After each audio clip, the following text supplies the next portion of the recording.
The great Stoic philosopher Epictetus once said, "The key is to keep company only with people who uplift you, whose presence calls forth your best." You've probably heard the saying, "You're the average of the 5 people you spend the most time with." Well, today we're going to explore that idea through a Stoic lens. We will discuss the 7 types of people who can derail your progress in Stoic philosophy and how to navigate these challenging relationships. Before we begin, I would appreciate it if you would like the video so that you can help me to continue spreading Stoic philosophy. If you are not subscribed, I recommend you subscribe and activate the bell so you don't miss any videos. Type of people 1. The drama magnet. Imagine you're navigating your life as if it were a ship sailing through calm waters, but then you encounter the whirlpool known as the drama magnet. This individual seems to have an unending series of crises, conflicts, or controversies. And like a whirlpool, they have an unsettling ability to suck you into their vortex of chaos. You might initially find yourself attracted to the drama magnet's energy, mistaking it for passion or excitement. However, you'll soon realize that being in their sphere is like navigating a ship through a storm, exhausting and dangerous. Now, what marks dealing with drama magnets so tricky is that their crises can often feel like your own. Their chaos is infectious. You might even find yourself embroiled in conflicts that you had no initial part in. Let's take a practical example. You have a friend who has frequent fallouts with others in your social circle. Today they're not talking to Sarah. Tomorrow it's Tom. Your friend comes to you for advice, but you notice that this cycle never ends, and suddenly you find yourself also at odds with Sarah or Tom because you tried to intervene. In this case, you could employ a strategy called reflective listening. Instead of offering advice or taking sides, mirror their words back to them. For example, if they say, "I can't believe Sarah said that about me," you could respond with, "So you're feeling betrayed by Sarah's words." This technique allows you to provide emotional support without getting entangled in the drama yourself. Another approach, and one that might sound counterintuitive, is to become selectively unavailable. Stoicism reminds us to value our time highly, and sometimes that means being unavailable for other people's crises, especially if they're recurring without resolution. Turn off your phone during certain hours. Create focus periods where you concentrate solely on your work or personal development, and let it be known that during these times, you're not to be disturbed. To paraphrase Seneca, true happiness is to enjoy the present without anxious dependence upon the future. This can be particularly helpful when dealing with drama magnets.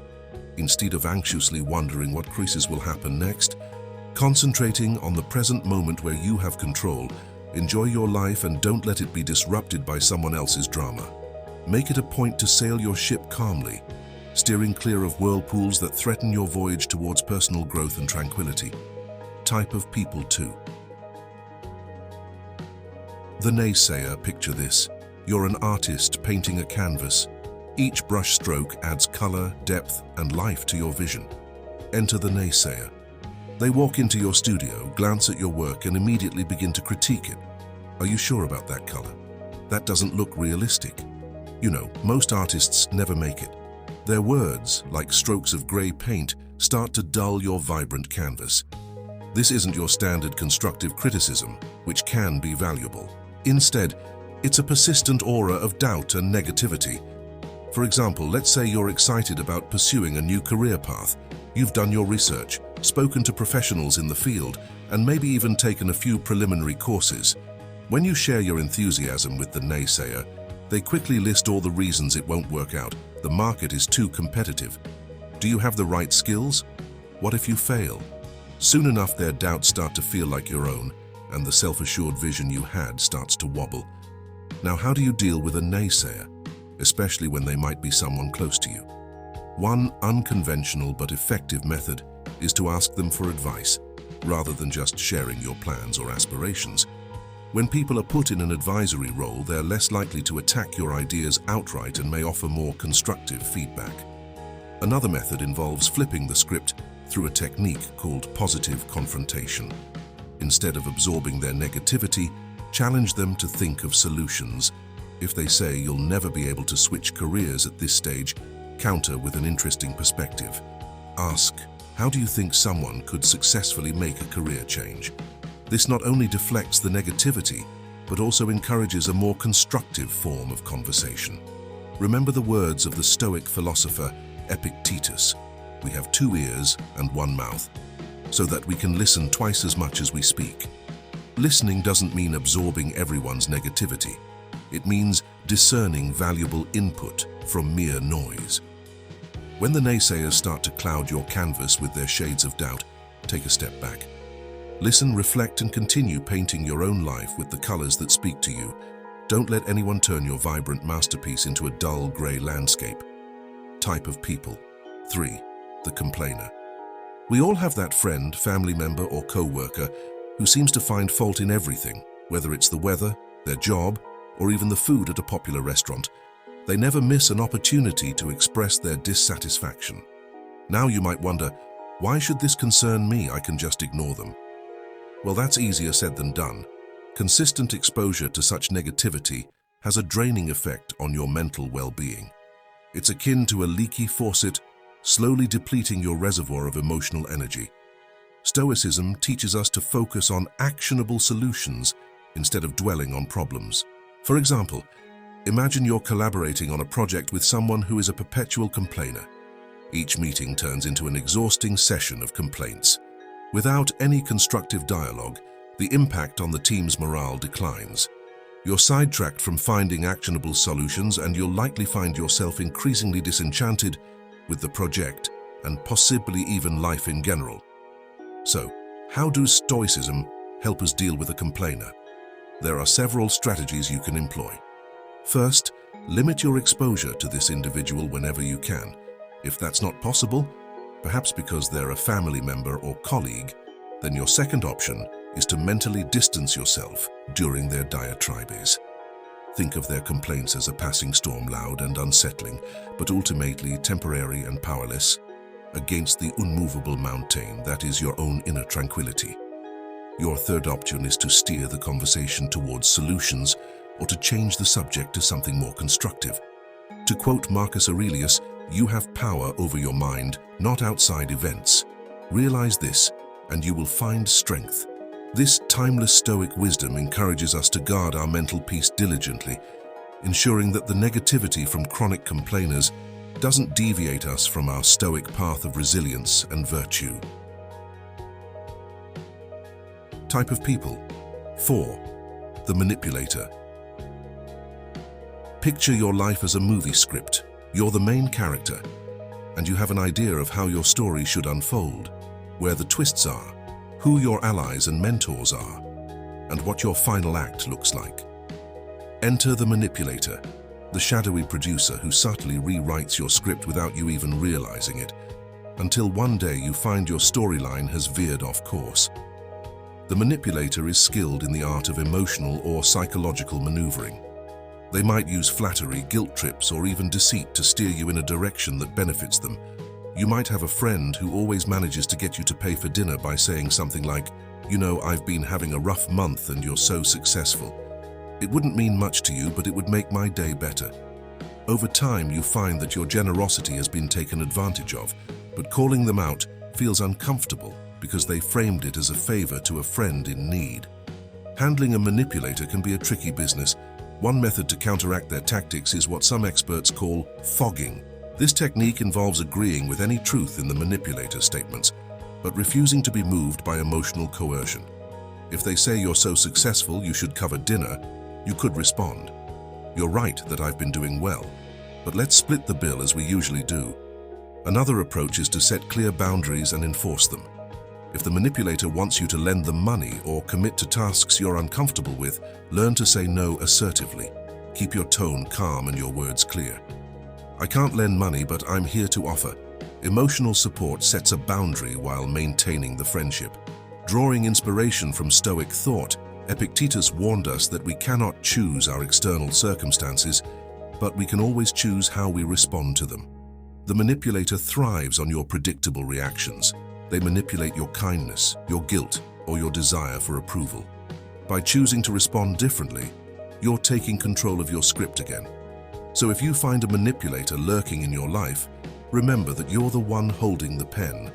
Your storyline is yours to write, and while the cast may include a variety of characters, the protagonist's journey. Your journey should always be guided by your own values and decisions.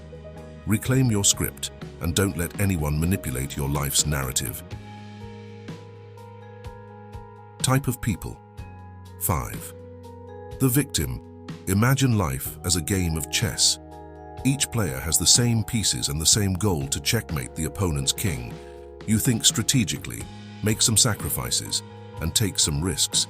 The victim, however, blames the board, the pieces, or even their opponent for every poor move they make.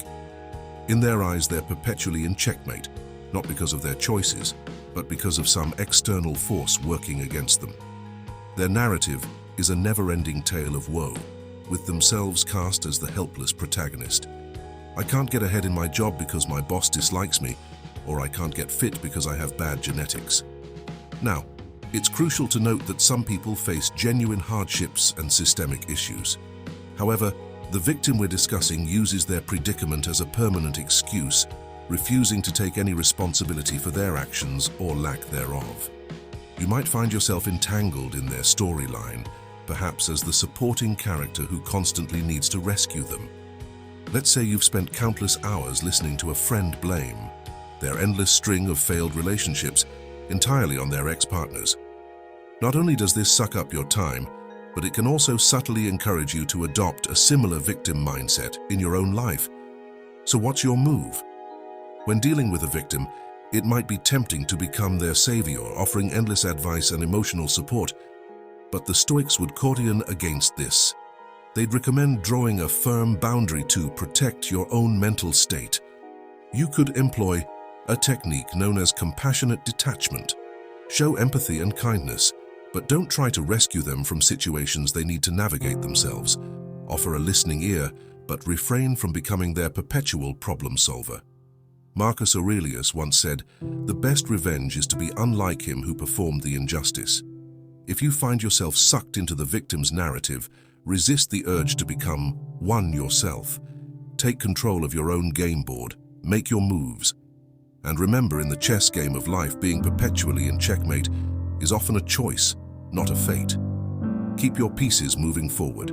Make strategic sacrifices when necessary, and play not for revenge or pity, but for growth and wisdom. Type of people. 6. The toxic positivist.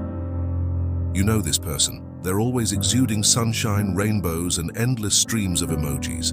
They're the ones telling you to just be happy when you're going through a difficult. Dismissing your feelings and experiences with a flippant wave of glitter optimism. Imagine your life as a garden. There are flowers, but there are also weeds and pests.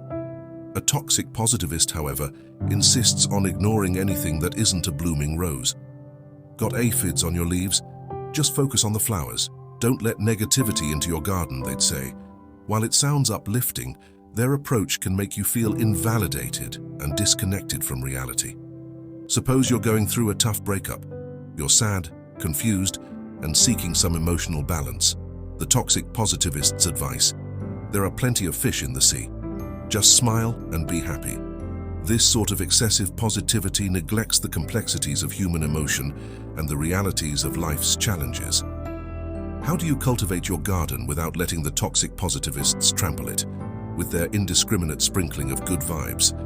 Only one strategy is to engage them in a discussion that embraces both light and shadow.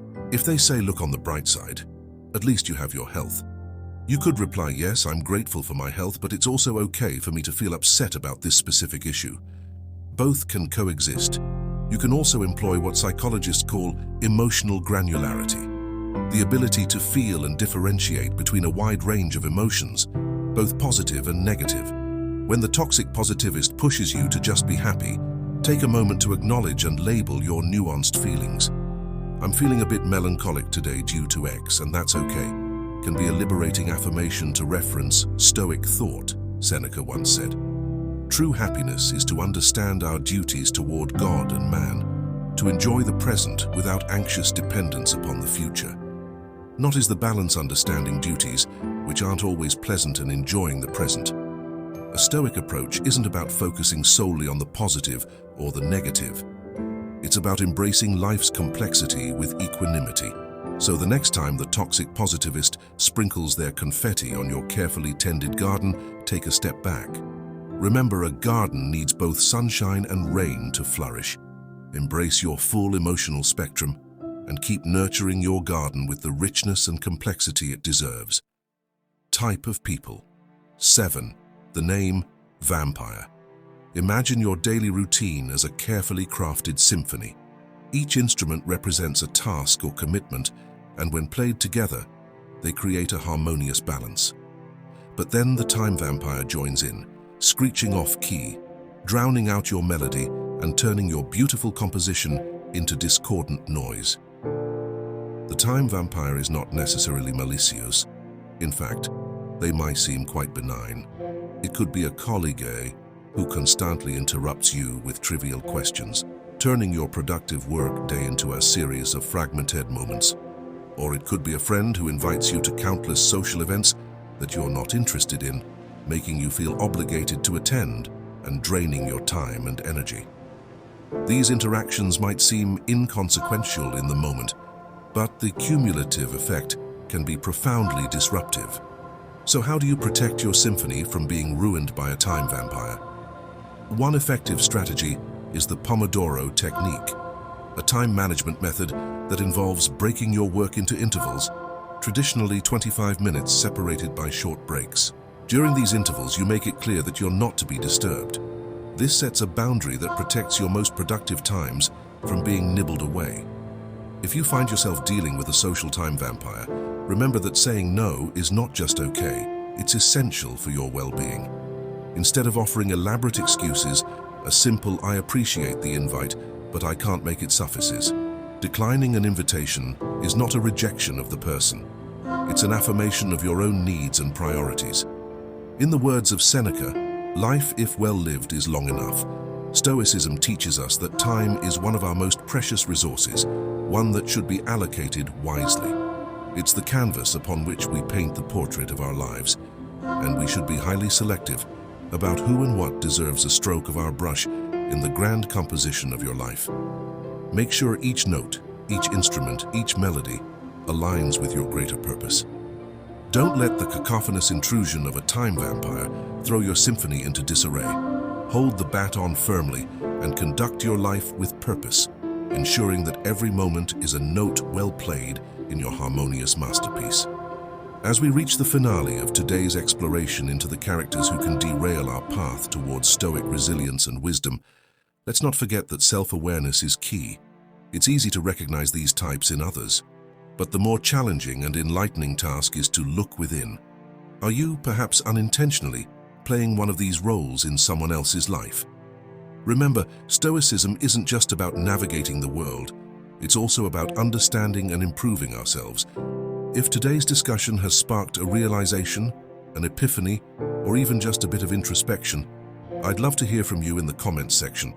Write your thoughts, share your experiences, and let's engage in a dialogue that enriches us all.